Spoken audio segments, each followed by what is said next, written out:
हाँ, वैसे तन्ना इतना भी नहीं बेरा दुनिया का था, इतना तू दिखावा करया करे। अब मैंने क्या कह दिया? अरे तू कुछ कहे, इससे पहले तेरी खांसी कह दे है। अक 2 हफ्ते तक ज्यादा खांसी, बलगम में खून आना, लगातार बुखार आना, भूख और वजन का कम होना, ये टीबी के लक्षण है। अच्छा, टीबी क्या करूँ भाई? अपने नजदीकी सरकारी स्वास्थ्य केंद्र पर जाके अपनी टीबी की मुफ्त जांच करवा ले। और यदि टीबी आता है तो हर रोज टीबी की मुफ्त दवाई खाना, साथ ही साथ हर महीने 1000 रुपए पोषक आहार के लिए उपचार के दौरान सीधे अपने बैंक खाते में पाना। इस मदद के लिए बस टीबी के मरीज को अपना आधार नंबर और बैंक खाता सरकारी स्वास्थ्य केंद्र पर लिंक करवाना होता है। ये तूने बढ़िया बात बता दी भाई। एक बात और सुनता हूँ, इतनी जल्दी ना करे, ये सरकारी सुविधाएं प्राइवेट डॉक्टर्स के पास इलाज करवा रहे टीबी के मरीजों के लिए भी मुफ्त उपलब्ध हैं। और अधिक जानकारी के लिए टोल फ्री नंबर 1800-11-6666 डायल कर लिए। आइए मिलकर टीबी को हराएं। टीबी हारेगा, देश जीतेगा। राष्ट्रीय स्वास्थ्य मिशन, स्वास्थ्य विभाग हरियाणा द्वारा जनहित में जारी। नमस्कार, आकाशवाणी चंडीगढ़ से प्रादेशिक समाचारों के साथ मैं आशुतोष। पहले इस बुलेटिन के मुख्य समाचार।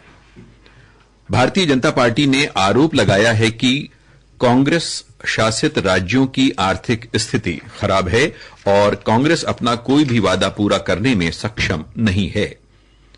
भारतीय जनता पार्टी के वरिष्ठ नेता एवं राष्ट्रीय सचिव ओम प्रकाश धनखड़ ने कहा है कि हरियाणा के लोगों से घोषणा पत्र में किया गया हर वादा पूरा किया जाएगा।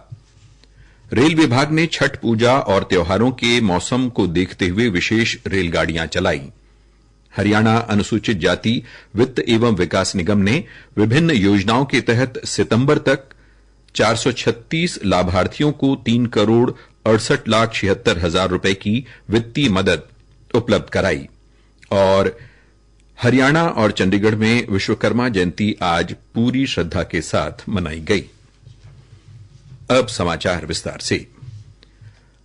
भारतीय जनता पार्टी ने कहा है कि कांग्रेस जब भी कहीं सत्ता में आती है तो वो राज्य आर्थिक मुसीबत में घिर जाता है।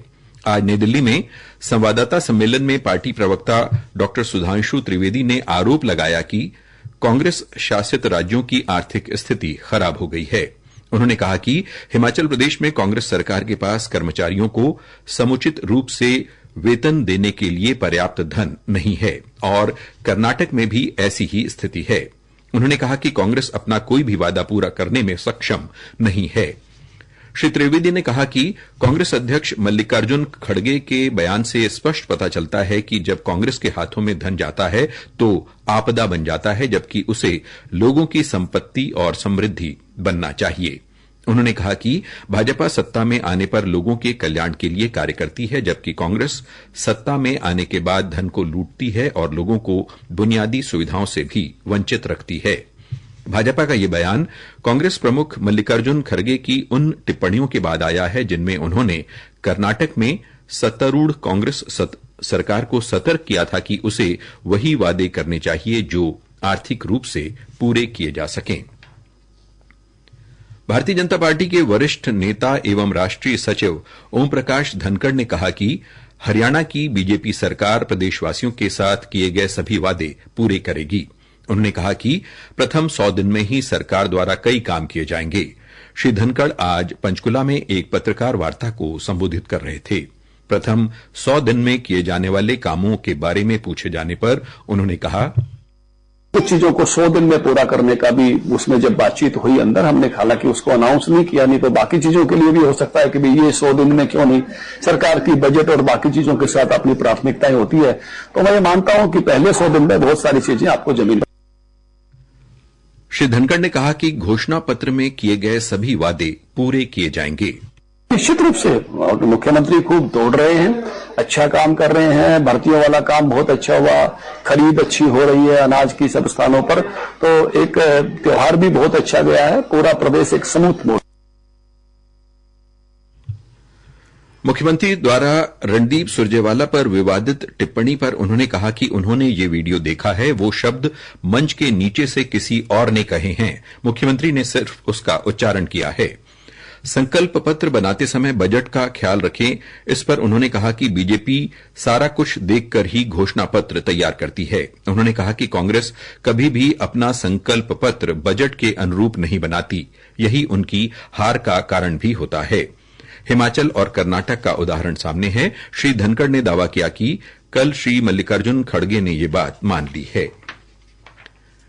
रेल विभाग ने छठ पूजा व त्योहारों के मौसम को देखते हुए विशेष रेलगाड़ियां चलाई हैं। रेलवे द्वारा भीड़ को देखते हुए सुरक्षा के कड़े प्रबंध भी किए गए हैं।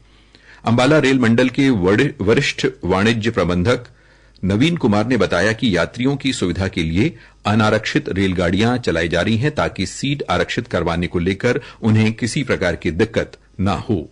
अंबाला रेल मंडल में लगभग 50 गाड़ियां चलाई गई हैं। उत्तर रेलवे द्वारा दिल्ली के प्रमुख रेलवे स्टेशनों से 3200 से अधिक विशेष रेलगाड़ियां चलाई जा रही हैं। आज दिल्ली से पूर्वी क्षेत्र की ओर 80 से अधिक विशेष रेलगाड़ियों का संचालन हो रहा है।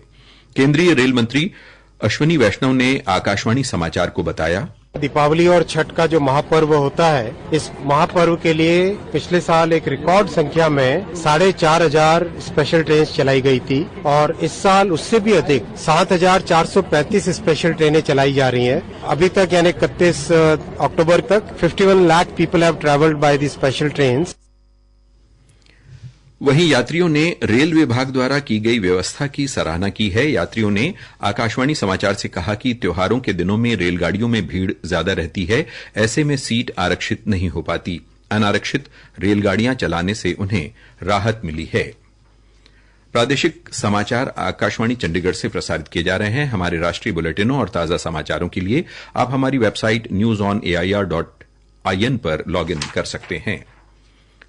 हरियाणा अनुसूचित जाति वित्त एवं विकास निगम ने वर्तमान वित्त वर्ष के दौरान सितंबर माह तक विभिन्न योजनाओं के अंतर्गत 436 लाभार्थियों को 3,68,76,000 रुपए की वित्तीय सहायता मुहैया करवाई है। इसमें 32 लाख रुपए से अधिक की सब्सिडी शामिल है। निगम के प्रवक्ता ने बताया कि कृषि एवं संबद्ध क्षेत्र में स्वरोजगार के लिए 227 लाभार्थियों को डेयरी फार्मिंग, भेड़ पालन, सुअर पालन और झोटा बुग्गी के लिए 1,81,00,000 से अधिक का रुपए का ऋण उपलब्ध करवाया गया है। इनमें से 1,68,62,000 रुपए बैंक ऋण और 12,48,000 रुपए सब्सिडी के रूप में जारी किए गए हैं। इसी प्रकार व्यापार और कारोबार के क्षेत्र के अंतर्गत 61 लाभार्थियों को 58,10,000 रुपए की राशि मुहैया करवाई गई है, जिसमें 46,52,000 रुपए बैंक ऋण, 5,77,000 रुपए मार्जिन राशि है। प्रवक्ता ने बताया कि राष्ट्रीय सफाई कर्मचारी वित्त एवं विकास निगम की सहायता से लागू योजनाओं के तहत इस अवधि के दौरान 17 लाभार्थियों को कुल 17 लाख रुपए जारी किए गए। अखिल भारतीय कांग्रेस समिति की राष्ट्रीय महासचिव एवं सिरसा से सांसद कुमारी शैलजा ने कहा कि प्रदेश में इन दिनों डीएपी खाद की किल्लत के कारण किसान भारी परेशानी का सामना कर रहे हैं। डीएपी न मिलने के चलते गेहूं की बुआई प्रभावित हो रही है। जिन किसानों ने खेतों की सिंचाई कर रखी है, उनको समय पर डीएपी खाद न मिलने के कारण अब दोबारा सिंचाई करनी पड़ेगी, जिससे गेहूं की बुआई में देरी होगी। हरियाणा और चंडीगढ़ में आज विश्वकर्मा जयंती पूरी श्रद्धा के साथ मनाई गई। प्रदेश की औद्योगिक नगरी पानीपत और फरीदाबाद में इस त्योहार को लेकर विशेष उत्साह देखने को मिला। पानीपत से हमारे संवाददाता ने बताया है कि हथकरघा कारीगरों, फैक्ट्री, कंपनियों में काम करने वाले श्रमिकों द्वारा विश्वकर्मा जयंती भक्ति भाव और हर्षोल्लास से मनाई गई। हरियाणा में दीपावली के बाद वायु गुणवत्ता सूचकांक अधिकतर स्थानों पर खराब रहा है तथा कुछ स्थानों पर हवा की स्थिति खराब रही।